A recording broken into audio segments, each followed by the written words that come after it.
আজকে একবার কল্পনা করে দেখুন, আজকে ৩৫ দিন আওয়ামী লীগ নাই, একটা মুরগির খোপ তারা পায় নাই যেখানে দাঁড়ায় তারা বলবে যে আমরা আওয়ামী লীগ চালাবো।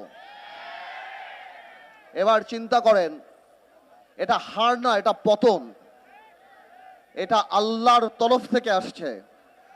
আমার এখানে অনেক ভাইদের বক্তব্য আমি শুনলাম, তারা বলছেন যে আমরা বিচার চাই। ভাইয়েরা আমার, আমি বলবো বিচার শুধু আরম্ভ হয়েছে ইনশাল্লাহ। এই বিচার এমন ভাবে হবে যে বাংলাদেশে আওয়ামী লীগকে সবাই মীর জাফর লীগ হিসাবে জানবে আগামী ১০০ বছরে। আওয়ামী লীগ একটা রাজনৈতিক দলের অস্তিত্ব হারিয়ে ফেলেছে। এই আওয়ামী লীগের ৭১ সালে যে অবস্থান ছিল, আজকে আওয়ামী লীগ যেই ক্যারেক্টার, যেই চারিত্রিক বৈশিষ্ট্য চলে আসছে, আওয়ামী লীগ কোনো মানুষের দল হতে পারে না। আজকে ভাইয়েরা বোনেরা, আজকে আপনারা এই ছাত্র বৈষম্য আন্দোলনে ছাত্র জনতার যে আন্দোলন দেখছেন, এই আন্দোলন ১৭ বছর মানুষের পুঞ্জীবিত ক্ষোভ।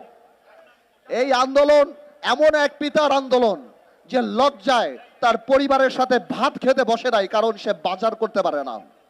এই আন্দোলন সেই আন্দোলন যারা শেয়ার মার্কেটের সর্বস্ব হারিয়ে সুইসাইড করেছে, আত্মহত্যা করেছে।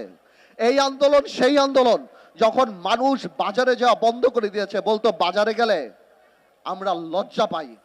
এই আন্দোলন গত ১৭ বছরে আমরা জেল খেটেছি, আমাদের বিএনপির সতীর্থরা জেল খেটেছে। আজকে খালেদা জিয়ার মতো একটা নেত্রীকে কিভাবে বাড়ি থেকে বের করে এনে অপমান করার জন্য ২ কোটি টাকার জন্য জেল খাটিয়েছে।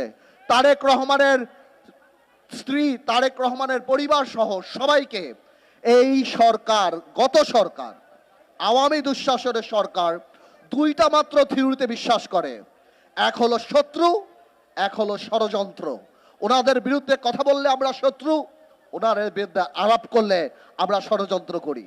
এই ১৭ বছরে তারা এই কাজ করে করে মানুষের মনের মধ্যে থেকে জায়গা এমন ভাবে তাদের চলে গিয়েছে যে তারা তো পুলিশ দিয়ে খালেদা জিয়ার বাড়ি খালি করেছিল, আজকে বাংলাদেশের জনগণ সেই গণভবনকে তাদের কবরের ভবন বানিয়ে দিয়েছে।